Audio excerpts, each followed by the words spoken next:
Hello bachcho, let's see the following question. Match the source of charge given in the column 1 with expressions of electric fields produced by them in column 2. Column 1 में हमें क्या दिया है? Source of charge दिया है, that is point charge. Second, infinity long straight uniformly charged wire, uniformly charged infinite plane sheet दिया है, at a point inside a uniformly charged thin spherical shell. इनकी वजह से कितना क्या इलेक्ट्रिक फील्ड प्रोड्यूस होता है एक्सप्रेशन बताना है. कॉलम 2 में एक्सप्रेशंस दिए हैं lambda upon 2 pi epsilon not R, sigma upon 2 epsilon not, third 0, fourth q upon 4 pi epsilon not into r square. अब हमारे पास a से लेके d तक ऑप्शंस हैं. a को 1 से, b 3, c 4 एंड d को मैच करेंगे हम 2 से. Second option a 4, b with 3, c with 2 and d with 1. Third option A with 4, B with 1, C with 2 and D with 3 match करेंगे. Last option A with 2, B with 4 and C with 1 and D with 3 हम क्या करेंगे? Match करेंगे. So first of all we will talk about the key concept used in the question. इस question में क्या की concept use हो रहा है उसके लिए हम वन बाय वन हमारे पास क्या है A से लेके D तक 4 चार्ज डिस्ट्रीब्यूशंस है, मींस हमें सोर्स ऑफ चार्ज 4 प्रोवाइडेड किया है. तो हम वन बाय वन हर एक का कॉन्सेप्ट डिस्कस करेंगे और उसके लिए एक्सप्रेशन निकालेंगे इलेक्ट्रिक फील्ड का. फर्स्ट हमें क्या दिया गया है? पॉइंट चार्ज दिया गया है. पॉइंट चार्ज सपोज ये हमारे पास क्या है? सपोज पॉइंट चार्ज हमारे पास Q है. Q एक पॉजिटिव सोर्स चार्ज है. क्या चार्ज है? पॉजिटिव हमारे पास सोर्स चार्ज है. तो पॉइंट चार्ज की वजह से कितना इलेक्ट्रिक फील्ड प्रोड्यूस होता है? वी नो दैट जब हम इलेक्ट्रिक फील्ड निकालते हैं तो उसका रिलेशन क्या होता है? फोर्स अपॉन चार्ज हो जाता है. चार्ज सपोज यहाँ पे Q1 के ऊपर हम फोर्स निकाल रहे हैं Q की वजह से. Q की वजह से Q1 के ऊपर हम फोर्स निकाल रहे हैं तो फोर्स पर यूनिट Q1 क्या हो जाएगा? हमारे पास इलेक्ट्रिक फील्ड हो जाएगा. Electric field produced by point charge Q. तो यहाँ पे इलेक्ट्रिक फील्ड किसके इक्वल आ गया? फोर्स का रिलेशन कूलम के लॉ से क्या होता है?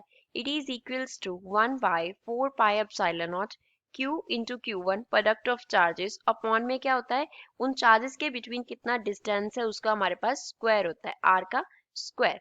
सपोज इन दोनों चार्जेस के बिटवीन जो डिस्टेंस था वो r था, तो यहाँ पे फिल कर देंगे 1 upon 4 pi epsilon not Q into Q1 upon r square, साथ में क्या गया? 1 अपॉन Q1. Q1 से कैंसिल हो गया. ये हमारे पास क्या हो गया? इलेक्ट्रिक फील्ड का वैल्यू हो गया. तो यहाँ से इलेक्ट्रिक फील्ड किसके इक्वल आ गया? 1 upon 4 pi epsilon not into Q upon R square के इक्वल आ गया, which means E is equals to Q upon 4 pi epsilon not into R square. तो ये इलेक्ट्रिक फील्ड का एक्सप्रेशन होगा in case of point charge. तो given option में से फोर्थ ए के साथ मैच कर रहा है तो ए को मैच करेंगे हम 4 के साथ. अब infinity long straight uniformly charged wire लेंगे और उसको स्टडी करेंगे. बी ऑप्शन में हम क्या लेंगे? ऐसे हमने ये ले लिया इन्फिनिटी लॉन्ग, हमारे पास कोई स्ट्रेट वायर है जो कि यूनिफॉर्मली चार्ज्ड है, तो इसके ऊपर सपोज हमने कंसिडर कर लिया ऐसे पॉजिटिव चार्ज. तो इसका इलेक्ट्रिक फील्ड अगर हमें फाइंड आउट करना हो तो हम इसके अराउंड क्या करते हैं? गजियन सरफेस कंसिडर करते हैं. और इसका गजियन सरफेस कैसे होगा? हमारे पास एक यूनिफॉर्म अगर हमारे पास स्ट्रेट वायर है तो उसका गजियन सरफेस सिलेंड्रिकल फॉर्म में होगा. इस तरीके से ये जो सिलेंडर हमने ड्रॉ किया दैट रिप्रेजेंट्स गजियन सरफेस, ये गजियन सरफेस को रिप्रेजेंट कर रहा है. अब सपोज हम इस पॉइंट पे क्या निकाल रहे हैं? इलेक्ट्रिक फील्ड निकाल रहे हैं. तो इलेक्ट्रिक फील्ड इस डायरेक्शन में होगा E, और इतना जो डिस्टेंस है इसका जो हमने रेडियस कंसिडर किया वो सपोज हमने r कंसिडर किया है. तो E हम कैसे निकालेंगे? पहले चार्ज अगर सपोज इस पे हमारे पास चार्ज जो डेंसिटी है वो लैम्डा है. चार्ज डेंसिटी क्या है? लैम्डा. क्योंकि हम लीनियर चार्ज डेंसिटी को लैम्डा से कंसिडर करते हैं तो वो क्या होता है? चार्ज पर यूनिट लेंथ के इक्वल होता है. तो चार्ज किसके इक्वल होगा? It will be equals to lambda into L होगा. तो इस पे हम अप्लाई कर देंगे Gauss's theorem. According to Gauss's law हमारे पास क्या होता है? Integration of E dot ds, यहाँ पे वेक्टर प्रोडक्ट होता है किसके इक्वल होता है? चार्ज अपॉन एप्सिलॉन नॉट के. अब यहाँ पे अगर हम बात करें इस पॉइंट की तो इस पॉइंट के लॉन्ग E वेक्टर है, उसी पॉइंट के लॉन्ग इसका क्या होगा? एरिया वेक्टर ds होगा. तो डॉट प्रोडक्ट को हम कैसे लिख सकते हैं? We can write the dot product as integration of EDS हम लिख सकते हैं इज इक्वल्स टू क्या हो गया, Q अपॉन एप्सिलॉन नॉट हो गया। क्योंकि अगर डॉट प्रोडक्ट होता है तो E vector dot ds vector को हम कैसे लिखते हैं, we will write it as EDS into cos theta. अब अगर ये दोनों पैरेलल होंगे तो थीटा कितना हो जाएगा 0 डिग्री, एंड कॉस 0 डिग्री कितना होता है, cos 0 degree is equals to 1। तो E vector dot ds vector जो है वो किसकी इक्वल आ जाएगा, EDS की इक्वल आ जाएगा। अब यहाँ पे ये वाला एरिया जो है ऊपर और नीचे वाला ये हमने कंसिडर नहीं किया, क्योंकि इसके लिए इलेक्ट्रिक फील्ड इस डायरेक्शन में होना था और ds वेक्टर ने इस डायरेक्शन में होना था। इस डायरेक्शन में E वेक्टर होना था और इस डायरेक्शन में ds वेक्टर होना था। तो दोनों में एंगल जो था वो कितना बन जाता, 90 डिग्री, एंड cos 90 क्या हो जाता, 0 हो जाता। E जो है वो इंटीग्रेशन से बाहर आ जाएगा, इंटीग्रेशन किसका रह गया, ds का, इज इक्वल्स टू Q का वैल्यू हमने क्या निकाला, lambda into L upon epsilon not. अब ds का इंटीग्रेशन, क्योंकि हमारे पास कर्व्ड सरफेस है, अगर कर्व्ड सरफेस है तो इंटीग्रेशन हमें क्या देगा, E into 2 pi R L is equals to lambda L upon epsilon not हो जाएगा।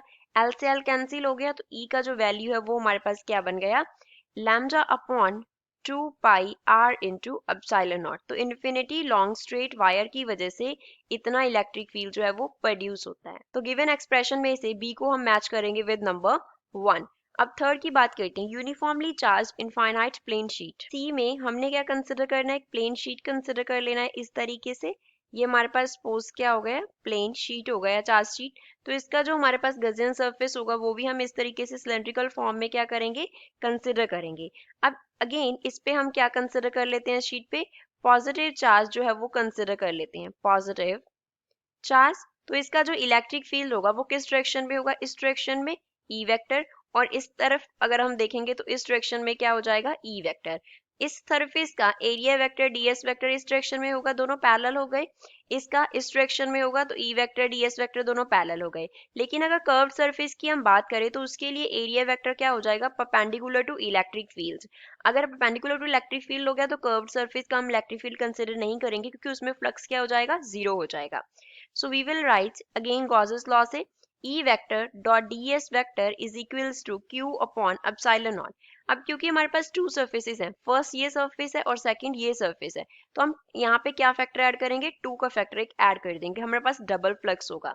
तो जो चार्ज है वो कैसे देखते हैं, अब यहाँ पे सरफेस चार्ज डेंसिटी का कॉन्सेप्ट आएगा, सरफेस चार्ज डेंसिटी। तो सरफेस चार्ज डेंसिटी के लिए हम सिग्मा लेते हैं, sigma is equals to q upon, q upon क्या होता है, एरिया। तो हम यहाँ से क्यू का वैल्यू क्या लिख सकते हैं, we can write Q is equals to sigma into A. तो अब यहाँ पे हम अगेन क्या लिखेंगे, 2 into E vector dot ds vector, क्योंकि पैरेलल हो गए तो eds आ गया, जैसे प्रीवियस केस में आया था, sigma upon q upon epsilon not है। तो यहाँ से क्या बन गया, 2 ई बाहर आ गया, integration of ds is equals to q का वैल्यू फिल कर दो, sigma A upon epsilon naught. तो ये क्या बन गया, 2e इंटीग्रेशन ऑफ ds क्या देगा, area is equals to sigma A upon क्या हो जाएगा, एप्सिलॉन नॉट। ए से ए कैंसिल हो गया तो e किसके इक्वल आ गया, सिग्मा अपॉन 2 एप्सिलॉन नॉट के इक्वल आ गया। तो ये इलेक्ट्रिक फील्ड होगा किसके लिए, प्लेन चार्ज शीट के लिए। तो गिवन ऑप्शन में से सी किसके साथ मैच करेगा, C will match with the second. अब बात करते हैं डी की, a point inside a uniformly charged thin spherical shell। D में हमें क्या दिया है, एक स्फेरिकल शेल हमें कंसिडर करना है और उसके इनसाइड क्या फाइंड आउट करना है, इलेक्ट्रिक फील्ड फाइंड आउट करना है। अब यहाँ पे जो स्फेरिकल शेल है उसकी बात हो रही है, स्फेरिकल शेल की। तो अगर स्फेरिकल शेल जो होगा उसका चार्ज की हम बात करें तो वो कहाँ पे होता है, उसके सरफेस पे होता है। चार्ज जो है वो क्या होता है, उसके सरफेस पे होता है। तो इनसाइड चार्ज कितना होता है, 0। उसके इनसाइड कोई भी चार्ज नहीं होता, तो इनसाइड Q कितना होता है, 0। Q क्या है, हमने चार्ज को रिप्रेजेंट किया है, तो इनसाइड चार्ज 0 हो गया। तो गॉसेस लॉ यहाँ से अप्लाई कर देंगे, E vector dot ds vector is equals to Q upon epsilon naught. तो जो इंटीग्रेशन है इलेक्ट्रिक फील्ड्स का ओवर द क्लोज्ड सरफेस, यहाँ पे क्लोज सरफेस इंटीग्रेशन होता है, वो किसके इक्वल आ गया, 0 के इक्वल आ गया। कॉरेस्पॉन्डिंगली E जो होगा वो किसके इक्वल हो जाएगा, 0 के इक्वल हो जाएगा। तो electric field inside a point in the spherical shell is 0। तो गिवन ऑप्शन में से हम डी को किसके साथ मैच करेंगे, 3 के साथ मैच करेंगे। तो हमारे पास कौन सा सीक्वेंस बन रहा है, सी करेक्ट आंसर बन रहा है, ए 4 के साथ, बी 1 के साथ, सी 2 के साथ एंड डी 3 के साथ मैच करेगा। I hope you understood well, thanks.